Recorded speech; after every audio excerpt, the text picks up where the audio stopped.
Welcome to story box. तब तक हमने देखा था सोंगयान को सब कुछ याद आ जाता है कि पिछले जन्म में हुआ क्या था। वहीं शियालिन तय करता है कि वो अब सोंगयान से सारे रिश्ते तोड़ देगा। सोंगयान बहाने से उसे अपने कमरे में ले जाता है और दरवाज़ा बंद करके चाबी बिल्डिंग के बाहर फेंक देता है। तो आगे की कहानी शुरू करते हैं। शियालिन गुस्से में सोंगयान पर चिल्लाता है, सोंगयान क्या तुम पागल हो गए हो? और वो घबराते हुए खिड़की के बाहर देखता है। चाबी नीचे गिर गई थी और वो बिल्डिंग इतनी ऊंची थी कि शियालिन को हाइट से डर लग रहा था। उसके वहाँ खड़े खड़े पैर कांपने लगते हैं। तभी सोंगयान शियालिन का हाथ पकड़ता है और उसे अपनी ओर खींचता है। वो उसे अपने से करीब करता है और बोलता है, शियालिन संभल कर, क्योंकि अगर तुम गिरे तो ये अच्छा नहीं होगा। तुम्हें शायद अंदाज़ा नहीं है, लेकिन मुझे और वहीं शियालिन मन में सोचता है, वैसे तो मुझे नहीं पता सोंगयान क्या कह रहा है, लेकिन कुछ तो इसके संग अजीब हुआ है। ये जितना मेरे संग जेंटल होता जा रहा है उतना ही मुझे डर लग रहा है। और शियालिन बोलता है, सोंगयान ये सब मत करो। अगर तुम मुझसे नफरत करते हो तो। सोंगयान शियालिन की ओर देखता है और बोलता है, मैं तुमसे नफरत कैसे कर सकता हूँ? अब तो काफ़ी देर हो गई है कि मैं तुम्हें प्यार भी नहीं कर सकता। तुम हमेशा ये मत सोचा करो कि अब तुम मुझसे कैसे भागोगे। मैं तुमसे भीख मांगता हूँ, ओके? और वो शियालिन का हाथ अपने दिल के पास रखता है और बोलता है, जब भी तुम मुझसे इस तरह बात करते हो कि जैसे मैं तुम्हारा कुछ लगता ही नहीं हूँ, ये जगह बहुत दुखती है शियालिन। ये सब सुनकर शियालिन और घबराने लगता है। वो मन में सोचता है, सोंगयान को क्या होता जा रहा है? ऐसा लग रहा है कि वो कम्प्लीटली डिफरेंट पर्सन बन गया है। अगर आज मैं उसे ऐसे घर नहीं लाता तो मुझे इस पागल के संग ये सब नहीं झेलना पड़ता। मैं क्या करूं? और उसे आइडिया आता है और शियालिन बोलता है, यू लुओतोंग जल्दी ही अब्रॉड जाने वाला है। और वो मन में सोचता है, अगर सोंगयान को पिछले जन्म का सब कुछ याद है तो अगर मैं उसे ये सब बताऊंगा तो वो ज़रूर यू लुओतोंग के पीछे भागेगा। सोंगयान ये सुनकर शौक होता है, क्या? शियालिन मन में सोचता है, काम कर गया। और वो बोलता है, शायद तुम्हें नहीं पता, यू लुओतोंग जल्दी ही अब्रॉड जाने वाला है और अपने बॉयफ्रेंड के संग वहाँ बसने की सोच रहा है। सोंगयान मन में सोचता है, ये क्या हो रहा है? मैं जानता हूँ मैं यू लुओतोंग के लिए कुछ भी फील नहीं करता, लेकिन मुझे इतना दर्द क्यों हो रहा है? ऐसा कि जैसे मेरा दिल टूट गया हो। और सोंगयान शियालिन को पकड़ता है, उसका बॉयफ्रेंड? शियालिन बताता है, हाँ उसका बॉयफ्रेंड, एक चाइनीज़ अमेरिकन डेविड। और शियालिन को थोड़ा रिग्रेट होता है। वो मन में सोचता है, आई एम सॉरी यू लुओतोंग, मुझे मालूम है अब तुम बदल चुके हो और अपनी ज़िंदगी डेविड के साथ बिताना चाहते हो, तो मुझे सोंगयान को तुम्हारे बारे में नहीं बताना चाहिए था। लेकिन मैं क्या करता? अगर मैं सोंगयान को अब नहीं रोकूंगा तो कुछ गलत हो जाएगा। डेविड का नाम सुन के सोंगयान बार बार डेविड का नाम पुकारने लगता है। डेविड, अच्छा तो ये वो है। शियालिन कंफ्यूज होता है और बोलता है, तुम उसे जानते हो? सोंगयान स्माइल करता है और बोलता है, पिछली ज़िंदगी में लुओतोंग ने उसे ही चुना था। हाँ ये सच है, वही लुओतोंग की डेस्टिनी है। हाँ वही है। वो इसी सोच में होता है। शियालिन मौके का फ़ायदा उठाता है और सोंगयान से हाथ छुड़ाकर भागने लगता है। और वो मन में सोचता है, ये इम्पॉसिबल है कि सोंगयान के पास केवल एक ही की है। ज़रूर उसके पास एक स्पेयर की होगी, मुझे बस वो ढूंढनी होगी। और वो स्पेयर की ढूंढ रहा होता है, तभी सोंगयान पीछे से शियालिन को पकड़ता है और उसे सोफे पर गिरा देता है और खुद उसके ऊपर आ जाता है। सोंगयान शियालिन के पास आने की कोशिश कर रहा होता है तो शियालिन चिल्लाता है, सोंगयान प्लीज़ मुझे जाने दो, तुम यू लुओतोंग के पास जाओ ना, मुझे जाने दो प्लीज़। सोंगयान कुछ नहीं बोलता और शियालिन के हाथों को पकड़ता है और शियालिन को फोर्सफुली किस करने लगता है। उसे शियालिन पे काफ़ी गुस्सा आ रहा था कि वो बार बार यही बोले जा रहा था कि उसे जाने दो, और वो गुस्से में शियालिन के निचले होठ को बाइट कर लेता है। तभी फिर बाद में सोंगयान को याद आता है कि उसने शियालिन को चोट पहुंचा दी। और वो उठता है और बोलता है, शियालिन मुझे माफ़ कर दो, मैंने तुम्हें चोट पहुंचा दी है ना? और वो प्यार से शियालिन के पास जा रहा होता है और उससे बोलता है, तुम मेरे से दूर मत भागो, मेरा संग दो थोड़ा, मैं तुम्हें अच्छे से ट्रीट करूँगा। और वो उसे किस करने लगता है। शियालिन की आंखों से आंसू निकल रहे होते हैं। वो मन में सोचता है, अभी जो सोंगयान की बॉडी को काबू कर रही है वो पिछले जन्म का सोंगयान है कि इस जन्म का, या फिर ऐसा है कि दोनों ही पर्सनालिटीज़ एक दूसरे से लड़ रही हैं। कभी कोई जीत रही है, कभी कोई।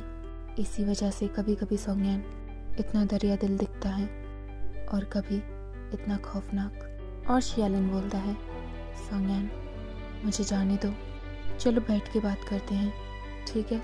और हमारा चैप्टर एंड होता है। फिर नेक्स्ट चैप्टर में सोंगयान शियालिन के दोनों हाथ पकड़ लेता है और बोलता है, नहीं, मैं तुम्हें नहीं जाने दूंगा। मुझे पता है तुम ऐसे बोल के फिर से भाग जाओगे। तुमने मुझसे कहा था कि तुम मेरा इंतज़ार करोगे, लेकिन जैसे ही मैं वापस उठा तुमने अपना दिमाग ही चेंज कर लिया। तुमने मुझसे कहा था कि अब हम दोनों के बीच कोई रिश्ता नहीं है, तो इस बार मैं तुम पे विश्वास नहीं करूँगा। ये सुनकर शियालिन मन में सोचता है, तो क्या तुम इसमें मुझे ब्लेम करोगे? अगर तुम्हें अपने पिछले जन्म की बातें याद नहीं आती तो मैं कहीं तुम्हें नहीं छोड़ने वाला था। और वो मन में सोचता है, इस बार वाला सोंगयान वो सोंगयान नहीं है जो केवल मुझे चाहता था और केवल मेरे संग ही आगे जाके ज़िंदगी बिताना चाहता था। इसी वजह से मैं काफ़ी ज़्यादा दुख और दर्द सह चुका हूँ और अब मैं ये सब अपनी गलतियाँ वापस रिपीट नहीं करना चाहता। लेकिन शियालिन के सोचने से कुछ नहीं होता। सोंगयान उसे ज़बरदस्ती ही किस किए जा रहा था। शियालिन बार बार उसे मना कर रहा था कि वो ऐसा नहीं करे, लेकिन सोंगयान उसकी एक नहीं सुनता और उससे बोलता है कि अब उससे इंतज़ार नहीं हो रहा, जो भी करना है अभी करते हैं। शियालिन ये सुनकर चिल्लाता है, सोंगयान अभी देरी नहीं हुई है, तुम रुक जाओ। फिर सोंगयान बोलता है, शियालिन मैं तुम्हें कभी नहीं छोड़ सकता। और वो अपनी बेल्ट खोलता है और उस बेल्ट से शियालिन के हाथ बांध देता है। शियालिन चिल्लाता ही रह जाता है कि अब वो सोंगयान को कभी माफ़ नहीं करेगा, लेकिन सोंगयान उसकी एक नहीं सुनता और वो दोनों इंटीमेट हो जाते हैं। काफ़ी देर बाद रात को शियालिन और सोंगयान बेड पर लेटे हुए थे। शियालिन की आंखें खुलती हैं। वो अपने हाथों पर उस बेल्ट के निशान देखता है। उसकी पूरी बॉडी लव बाइट से घिरी हुई थी। उसे बहुत गुस्सा आ रहा होता है। वो मन में सोंगयान को गाली दे रहा होता है। वो उठने की कोशिश करता है ताकि यहाँ से जल्द निकल सके, लेकिन इतनी देर तक इंटीमेट होने की वजह से शियालिन की पूरी बॉडी अकड़ गई थी। वो जैसे ही उठता है उससे रहा नहीं जाता और वो वापस लेट जाता है। उसकी ये आहट सुन सोंगयान की आँख खुलती हैं और वो उठ के बोलता है, तुम उठ गए? और वो शियालिन से बोलता है, शियालिन इतनी जल्दी मत उठो, थोड़ी देर के लिए लेटे रहो, बता मुझे तुम्हें क्या चाहिए। शियालिन दुखी होके बोलता है, मुझे सिटी भी वापस जाना है, वो भी अभी। और वो बोलता है, सोंगयान क्या तुम में ज़रा सी भी शर्म है? मैं तुम्हारे लिए छुट्टी लेके यहाँ आया और तुम्हारी अकेले देखभाल करी, लेकिन तुमने मेरे संग क्या किया? सोंगयान शियालिन को पीछे से हक करता है और उसकी पीठ पर किस करते हुए बोलता है, मैं तुम्हें संजो के रखना चाहता हूँ शियालिन। अपनी पूरी ज़िंदगी में बस यही चाहता हूँ कि मैं तुम्हें अच्छे से और खुश रख सकूँ, लेकिन तुम ऐसा नहीं चाहते। और वो उसे गले लगा लेता है और बोलता है, मुझे पता है जो भी मैंने करा उससे तुम नाराज़ होते, पर मैं और क्या कर सकता था। अगर मैं तुम्हें नहीं पकड़ता तो उसी वक्त तुम मेरी आंखों से ओझल हो जाते और फिर मैं तुम्हें शायद कभी नहीं देख पाता। तभी शियालिन उठता है और बोलता है, सोंगयान अपनी आंखें खोलो, मैं शियालिन हूँ, यू लुओतोंग नहीं। सोंगयान बोलता है, हाँ मुझे मालूम है तुम यू लुओतोंग नहीं हो। और वो निराश हो जाता है। शियालिन बोलता है, क्या तुमने नहीं कहा था कि तुम यू लुओतोंग से प्यार करते हो और उसके संग अपनी पूरी ज़िंदगी बिताना चाहते हो? अब तुम्हें पता है कि यू लुओतोंग डेविड के संग अब्रॉड जा रहा है, तो तुम उसके पीछे क्यों नहीं जा रहे? तुम यहाँ आखिर मेरे संग कर क्या रहे हो? सोंगयान बोलता है, असल में मैं। और वो फिर बाद में बात चेंज करता है और बोलता है, चाहे कुछ भी हो, ना तो उस ज़िंदगी में और ना ही इस ज़िंदगी में मेरा और यू लुओतोंग का साथ कभी था ही नहीं, और इस ज़िंदगी में मैं चाहता हूँ कि मैं तुम्हें अच्छे से संजो के रखूँ।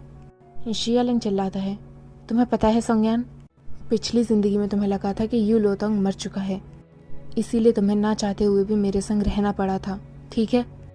और इस ज़िंदगी में तुम्हें पता है कि यू लुओतोंग ने कभी तुम्हें चाहा ही नहीं था और इस ज़िंदगी में इसीलिए तुम उसके संग फिर नहीं रह सकते। इसीलिए तुम चाहते हो कि तुम मुझे पकड़ के रखो और मुझे ना छोड़ो, है ना? तुम्हारी नज़रों में मैं शियालिन हमेशा यू लुओतोंग का एक सब्स्टिट्यूट ही रहूँगा, है ना? और शियालिन दुखी हो जाता है। सोंगयन बोलता है, नहीं ऐसा नहीं है। लेकिन शियालिन उसकी एक नहीं सुनता और बोलता है, सोंगयन, मेरी पिछली ज़िंदगी में मैंने तुमसे कभी नफ़रत नहीं करी, क्योंकि मैं जानता था कि सारी गलती मेरी थी। लेकिन इस ज़िंदगी में मैं तुमसे भीख मांगता हूँ कि मुझे यहाँ से जाने दो। ऐसा सब मत करो कि मुझे ये कहना पड़े कि अब मैं तुमसे नफ़रत करने लगा हूँ। सोंगयन बोलता है, शियालिन ऐसा मत कहो, तुम ऐसा नहीं कर सकते। मैं तुमसे वादा करता हूँ जो तुम चाहोगे वही होगा। और हमारा चैप्टर एंड होता है। आगे जानने के लिए देखते रहिए स्टोरी बग्स।